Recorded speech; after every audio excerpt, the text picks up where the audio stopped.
Baik, terima kasih. Mungkin para santri karena belum bawa HP ya, belum mengetahui adanya perdebatan ilmiah via medsos, di mana saya membuat sebuah tesis ilmiah berdasarkan kajian-kajian kitab nasab dari abad yang satu zaman dengan Ahmad bin Isa bin Muhammad An-Naqif, yaitu salah satu amudun nasab dari Ba'alawi, sebuah klan keluarga yang mengaku dirinya sebagai keturunan daripada Rasulullah Muhammad Sallallahu Alaihi Wasallam, yang di Indonesia ini dikenal dengan sebutan khusus yaitu para habaib. Para habaib inilah di Indonesia yang merupakan keluarga Ba'alawi. Keluarga Ba'alawi ini karena mereka adalah keturunan dari Alawi bin Ubaidillah, yang konon katanya adalah Ubaidillah ini putra daripada Ahmad bin Isa. Di dalam kajian penelusuran kitab-kitab nasab yang saya teliti, ternyata Ubaidillah ini tidaklah merupakan bagian dari anak Ahmad bin Isa. Jadi dalam penelitian saya berkesimpulan bahwa Ba'alawi ini bukanlah keturunan daripada Rasulullah Muhammad Sallallahu Alaihi Wasallam. Itu inti daripada kesimpulan penelitian saya, bahwa Ba'alawi, para habaib ini terputus riwayat selama 550 tahun, tidak ada berita tentangnya. Dari mulai wafatnya Ahmad bin Isa sampai kepada nanti tahun 895 Hijriah, ada seorang habaib yang menulis dalam kitabnya yang bernama Al-Burqah Al-Musyiqah bahwa leluhurnya yang bernama Alwi adalah merupakan anak daripada Ubaidullah, dan Ubaidullah ini adalah anak daripada Ahmad bin Isa. Dan Ahmad bin Isa ini sahih sebagai keturunan Rasulullah SAW. Tetapi anak Ahmad bin Isa tidak ada yang bernama Ubaidullah, karena anaknya cuma 3, yaitu Muhammad, Ali, dan Husain. Laisa lahu waladun mu'qibun wa ghairu mu'qibin ismuhu Ubaidullah. Tidak ada nama anak daripada Ahmad bin Isa yang berketurunan ataupun yang tidak berketurunan yang dicatat bernama Ubaidullah. Dari situlah saya berkesimpulan bahwa nasab para habaib ini min haitsul riwayatu adalah munqati, nasabun munqati, wa min haitsu ilmun nasabi disebut dengan nasabun mardudun, nasab yang tertolak karena pengakuannya tidak sesuai dengan data-data riwayat yang dicatat oleh para ulama-ulama nasab dalam kitab-kitabnya, mulai daripada abad ke-4, 5, 6, 7, 8, 9 awal. Baru ada berita tentang itu, bahwa mereka ketemu Rasulullah pada abad 9 Hijriah akhir, yaitu pada tahun 895 Hijriah. Dari situ maka nasab mereka tidak terkonfirmasi sebagai keturunan daripada Rasulullah Muhammad SAW. Namun kesimpulan saya ini tidak memaksa siapapun untuk mengikuti saya. Jadi kalau yang berkeyakinan bahwa nasab mereka tetap nyambung, ya monggo. Tapi kalau saya ditanya nasab mereka nyambung enggak? Enggak. Mereka keturunan Rasul bukan? Bukan. Kalau orang awam ditanya, nyambung karena sudah suhro dan istifadah, sudah terkenal mereka keturunan Nabi, ya monggo. Tapi bagi man alima bihi ya tidak boleh. Kalau bagi orang yang tidak tahu, tidak mau meneliti, hanya berdasarkan suhro istifadah, bahwa sudah dikenal itu namanya, yang namanya habaib keturunan Nabi, ya monggo. Tidak berdosa. Kalau sampai di depan pengadilan dia bersaksi, kata hakim, kamu kenal dengan ini? Kenal. Siapa namanya? Fulan. Apakah dia keturunan Rasul? Habib Anu? Betul, dia keturunan Rasul. Maka dia tidak berdosa dengan kesaksiannya, karena dia taunya bahwa yang namanya Habib keturunan Rasul. Tapi wa man alima bin qita'i nasabihi thumma yaqumu bainal hakim, ditanya oleh hakim, apakah kamu mengenal dia? Mengenal.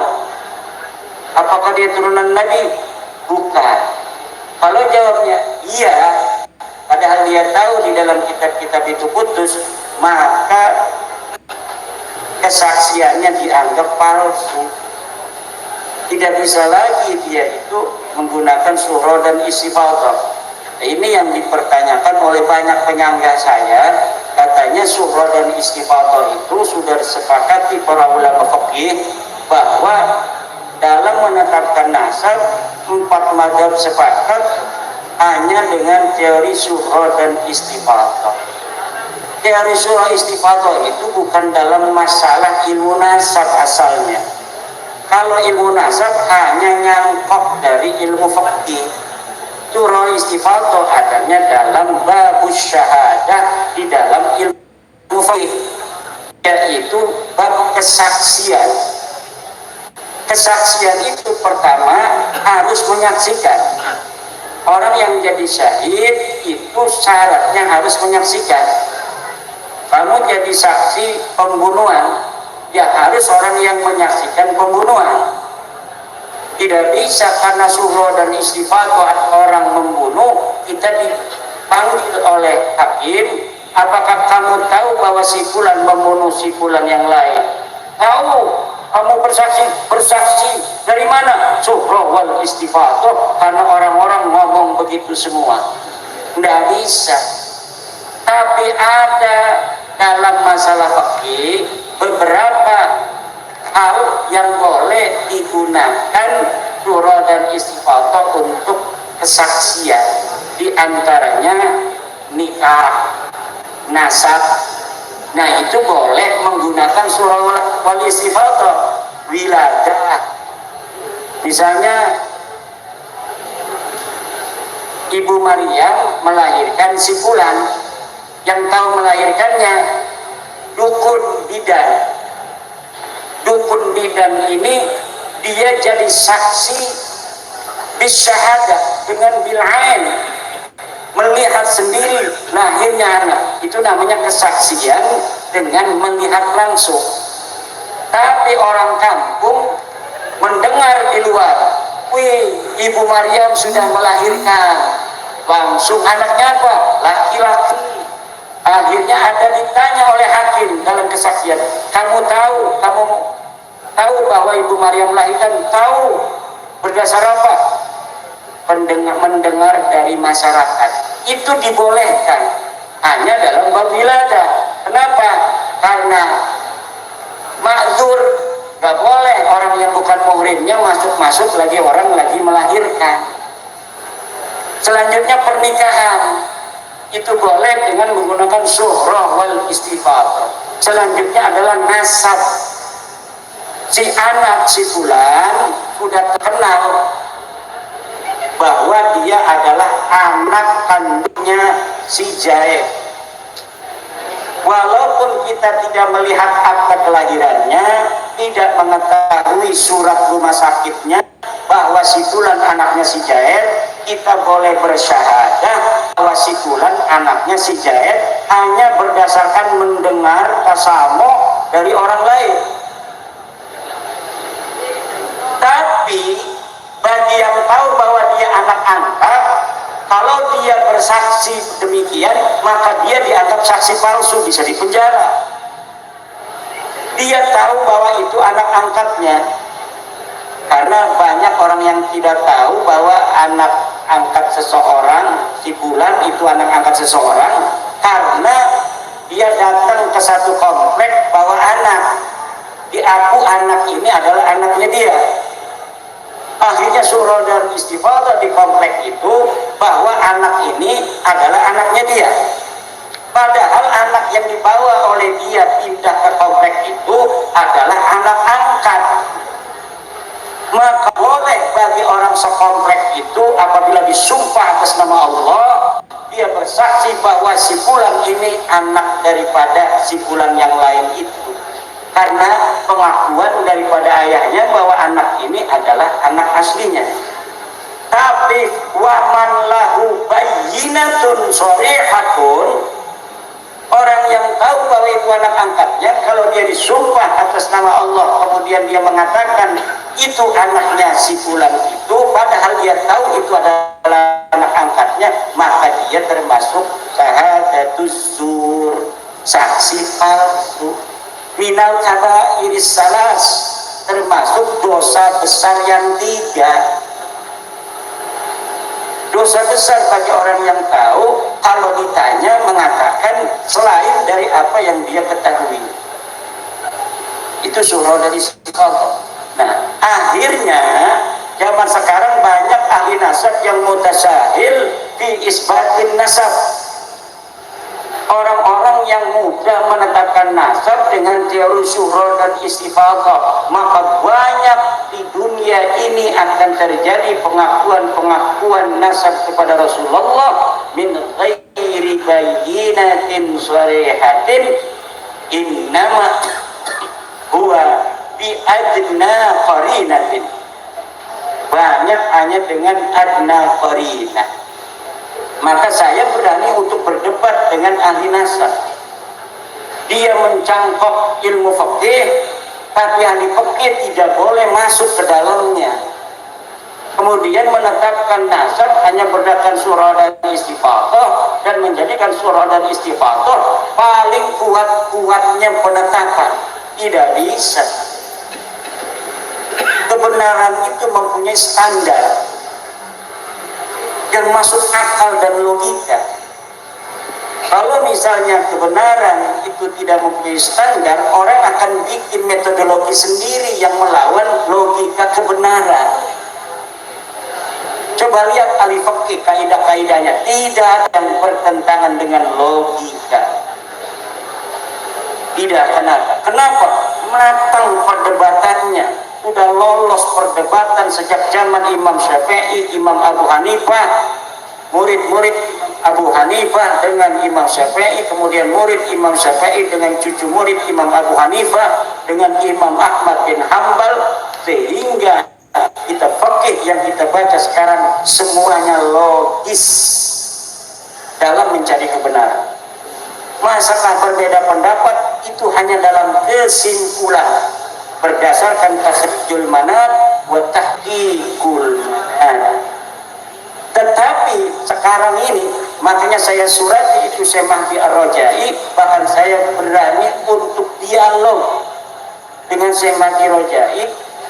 Dia berani menetapkan nasab yang terbut tanpa riwayat dan kemudian ditetapkan tanpa adanya bayyinah, tanpa adanya riwayat, tanpa ada referensi. Kemudian setelah 550 tahun ada orang yang mengatakan bahwa Ubaidillah sebagai anak Ahmad, 500 tahun kemudian ini anak Ahmad yang bernama Ubaidillah ini katanya berketurunan banyak, orang-orang diilhakkan semua tahu surah istifadah. Sekarang kita punya bayyinah, mau meneliti, kemudian kesimpulannya itu terputus, kemudian marah-marah. Misalnya santri dari Al-Qadiri ditugasi oleh Yai Omar ke Papua. Biasanya 1 tahun pengabdian ada santri Jawa itu biasa ke Papua, ya kan? Ada yang ke NTB. Santri saya yang meneruskan mondok di Sidogiri sekarang lagi di Papua. datang ke saya, Pak, saya mohon doa ditugasin di Papua. Ini udah ditetapkan belum, tapi kira-kira di Papua, karena ditetapkannya nanti mau berangkat langsung ditetapkan, begitu katanya.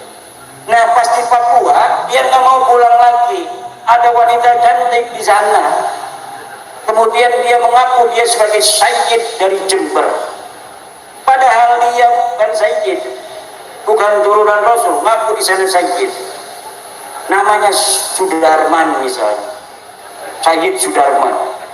Akhirnya setelah 500 tahun di pedalaman Papua itu sudah terkenallah anak keturunan Sudarman ini disebut Sayyid Sudarman, ada Sayyid si Malakama segala macam di sana.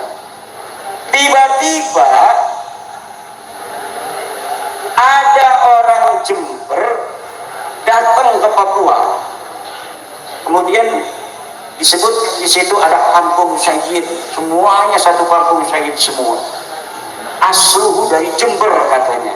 Wah, karena dia Jember, ada ngaku orang sekampung asli Jember, dia silaturahmi di sana. Kemudian setelah ngobrol-ngobrol, bacain silsilah, ada ini nama Syarif Sudarman, terus bin Anung kan. Nah ini heran kan, bernama bapaknya Sudarman kok nama kakeknya Husain. Maka pulanglah orang yang Jember ini, kemudian ngobrol sama orang di sana, ada seorang sayyid di kampung Papua namanya Sudarman, sekarang anak keturunan yang sayyid-sayyid itu di Papua semuanya keturunan daripada Sayyid Sudarman itu, aslinya dari Jember dan mondoknya di pesantren Al-Qadiri. Itu tahun berapa? 500 tahun yang lalu, 2023.